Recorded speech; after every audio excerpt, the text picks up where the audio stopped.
Hi friends, welcome to సాత్విక kitchen and vlogs. ఇవి వచ్చేసి మా దగ్గర అయితే పోషకాహార వారోత్సవాలు అనేటివి నడుస్తూ ఉన్నాయి. ఈ సెప్టెంబర్ 15 డేట్ నుంచి అక్టోబర్ 15 డేట్ వరకు పోషకాహారం గురించి గర్భవతులకు, బాలింతలకు, పాలిచ్చే తల్లులకు అవగాహన కార్యక్రమం అనేది కల్పిస్తూ ఉంటాము. అయితే దానికోసం అయితే ఇవి చేశాను నేను. దాన్ని ఎక్స్ప్లెయిన్ చేస్తాను. ఇది వచ్చేసి మా ఇంటి ముందరుండే బచ్చల కూర. దాన్ని చక్కగా తెంపుకొచ్చాను నేను. తర్వాత సన్నగా కట్ చేసి పక్కన పెట్టుకున్నాను. తర్వాత గోధుమ పిండి తీసేసుకొని దాంట్లో కొంచెం సాల్ట్, ఒక 4 స్పూన్ల వరకు ఆయిల్ వేసాను. తర్వాత ఇది వచ్చేసి పచ్చిమిరపకాయలు, సాల్ట్ వేసి మిక్సీ చేసిన పేస్టు.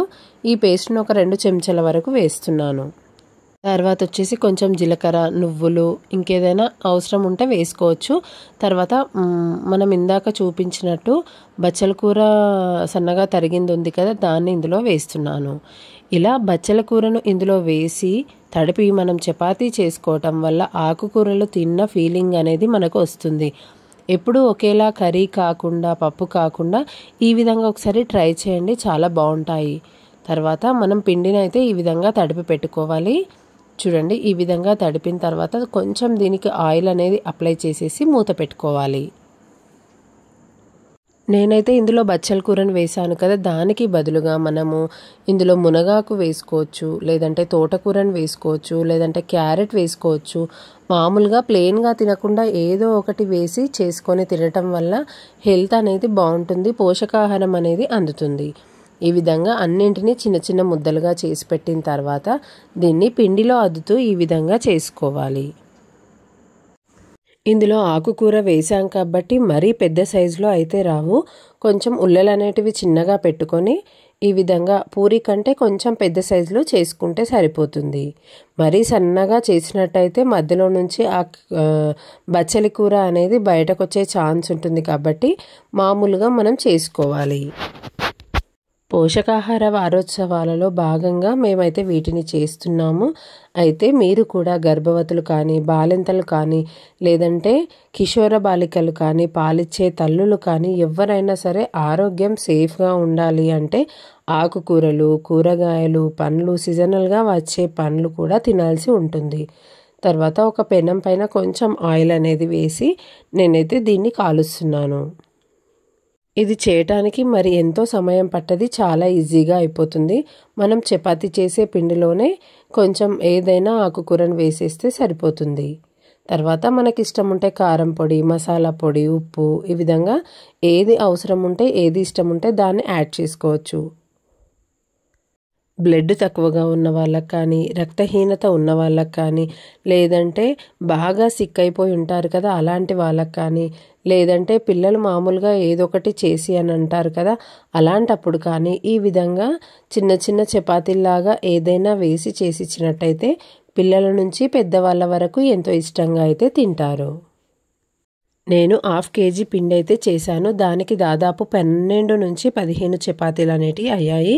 ఈ విధంగా పిల్లలకు కూడా అప్పుడప్పుడు చేసి ఒక బాక్స్లో పెట్టినట్టయితే పిల్లలు కూడా అప్పుడప్పుడు తింటూ ఇష్టపడుతూ ఉంటారు.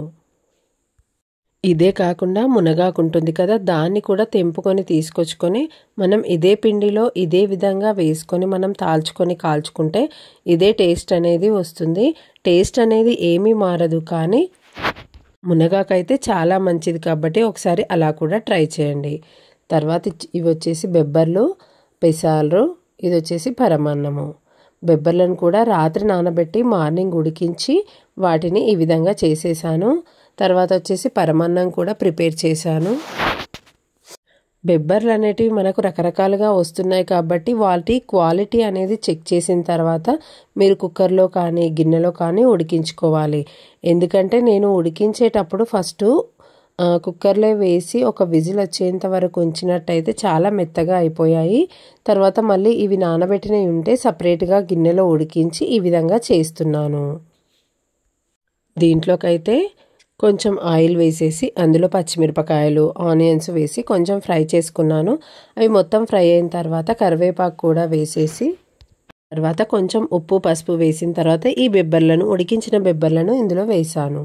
ఇలా ఒక్కసారి 5 నిమిషాల పాటు సిమ్లో ఉంచి ఉడికించుకున్నట్టయితే మనకు రెడీ అయిపోతాయి. తర్వాత ఇది వచ్చేసి పరమాన్నము. పరమాన్నం కోసం అయితే ఒక ఇత్తడి గిన్నె తీసుకొని దాంట్లో నెయ్యి వేసుకున్నాను. దాంట్లో మన దగ్గర ఏవైనా ఉంటే డ్రై ఫ్రూట్స్ అవి వేసి కొంచెం ఫ్రై చేసుకుంటున్నాను. ఇది చేయటానికి ముందే నేను కుక్కర్లో ఒక బౌల్ నిండా బియ్యము, ఒక బౌల్ నిండా పెసరపప్పును తీసుకొని చక్కగా కడిగేసి 1కి 4 గ్లాసుల పాటు నీళ్లు పోసి ఈ విధంగా ఉడికించుకున్నాను. ఈ విధంగా ఉడికిన దాన్ని ఇంకొక 2 కప్పుల వరకు పాలు పోసేసి ఉడికించుకున్నాను. తర్వాత మనం నెయ్యిలో ఇందాక వేయించి పెట్టుకున్న డ్రై ఫ్రూట్స్ అన్నింటినీ వేసేసి ఆ నెయ్యిని కూడా ఇందులోనే మిక్స్ చేశాను. ఈ విధంగా టోటల్గా మిక్స్ చేసిన తర్వాత ఇందులోకి షుగర్ను కూడా యాడ్ చేసుకున్నాను. నేను ఇందులోకి 1 కప్పు నిండా బియ్యము, 1 కప్పు నిండా పెసరపప్పు అయితే తీసుకున్నాను కాబట్టి 2 కప్పుల షుగర్ వేసి ఈ విధంగా మిక్స్ చేస్తున్నాను. ఇందులోకి ఇలాచీ పౌడర్ని కొంచెం వేసేసి ఈ విధంగా మిక్స్ చేసి ఒక 2 నిమిషాల పాటు ఉడికించుకున్నట్టయితే ఇది రెడీ అయిపోతుంది. పరమాన్నం అయితే రెడీ అయిపోయింది. ఈ విధంగా నేనైతే బచ్చలి కూరతో చపాతీలు, బెబ్బర్లతో గుడాలు, అదేవిధంగా పరమాన్నము చేసి అక్కడికైతే తీసుకెళ్ళాను. ఇలా అన్ని ప్రోటీన్స్ ఉన్న ఫుడ్డును, విటమిన్స్, మినరల్స్, పిండి పదార్థాలు ఉన్న వాటిని ఖచ్చితంగా తీసుకోవాలని మా మేడం వాళ్ళైతే అందరికీ చెప్పడం జరిగింది. అక్కడ ఏ విషయాలు చర్చించాము ఏంటనేది నేను ఇంకొక వీడియోలో అప్లోడ్ చేస్తాను.